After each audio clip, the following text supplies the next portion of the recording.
guys, Marwan from Killu.com. Today's video we're going to be showing you some things on the pull-up machine to build your lats. I've got a special guest with me, Vince from Killu.com. We're together at the RTS course in Toronto, so I thought I'd take this opportunity to tap into his knowledge, and show you guys exactly how to do the pull-ups, what to think about. Alright, so your goal is to build muscle, right? Yeah. That's the first thing you guys need to understand. If your goal is to do as many reps as possible, this information does not pertain to you. Because there's a lot of ways to do a lot of reps that have nothing to do with the lats. So if your goal is to build your lats, let's learn how to build the lats by keeping tension on them and not losing it at the extremes end of the range, which is at the bottom. So let's actually go up here and show people what most people do that's wrong. It doesn't matter. You pick your grip. Okay, so right now is what's called passive tension. There's zero tension on the lats. And this is where most people go down. A lot of people say you got to go all the way down. Why?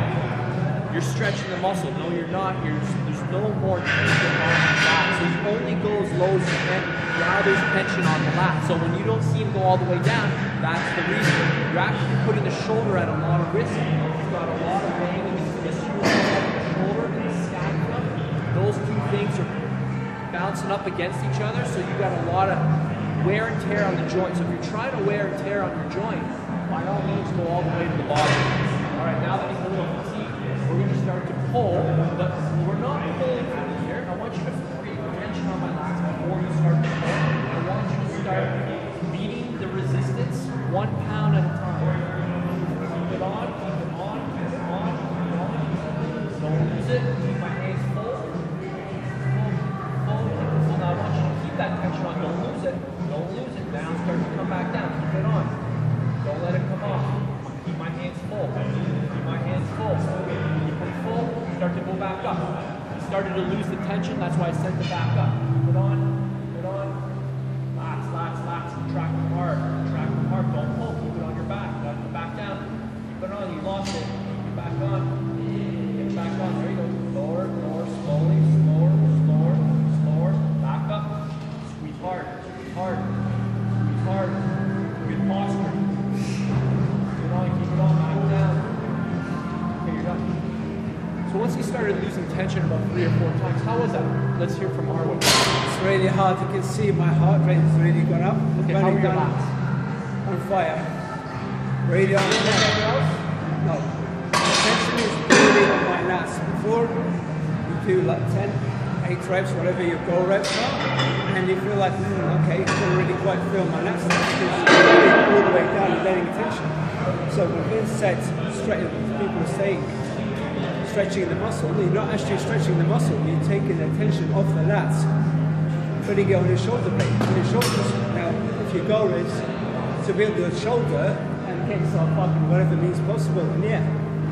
But those 4 reps, my lats, I've worked so hard, I could barely get my words out. So one of the things was that I cued you back. That's the only thing I wanted your mind on. Right? So a lot of people talk about mind-muscle connection.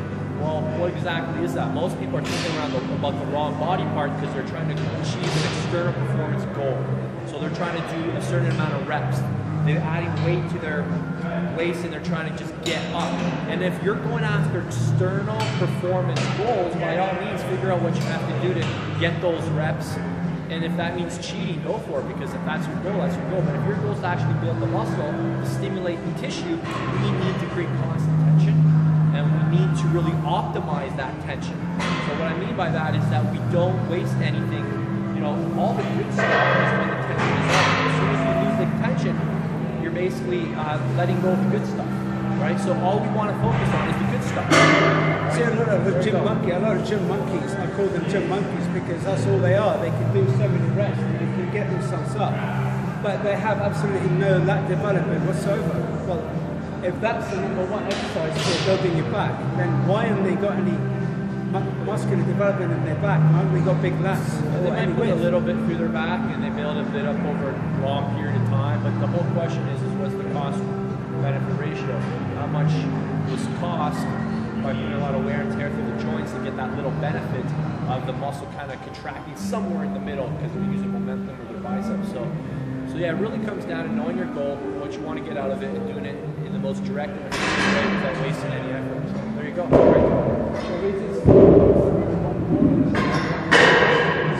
It's the same thing. It's the same thing, guys. I mean, if you want to jump up there, sure. But Just do one rep and just show people. It's really the same stuff.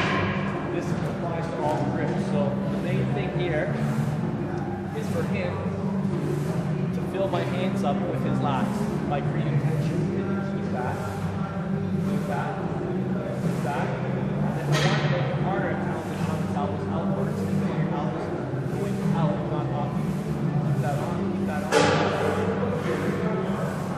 Okay, start to come back down. That's as high as you can go. Like you lost it. Back up there. Unleash that tension one hand at a time. Okay. Thank you. I told you we didn't do it.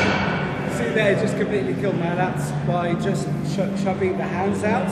You're immediately putting the lats at a disadvantage. Is that right thing? Putting it at a disadvantage position because you're making a hard. You're shortening it from the beginning of the range of motion rather than really going halfway up or whatever kind of range of motion to really start feeling tension. So if you can't try it, and you can't do 1 or 2 reps, don't worry too much about it because your mind is trying to figure out what's going on. And eventually, over time, the more practice, the better you get. All right. Thanks for watching, guys. Vince, appreciate your help. No problem, man. Just keep that mind on the muscle. Don't lose the good stuff at the bottom or the top. That's where all the gains are. So keep the currents and tension. Right through that whole range. Thanks for watching, guys.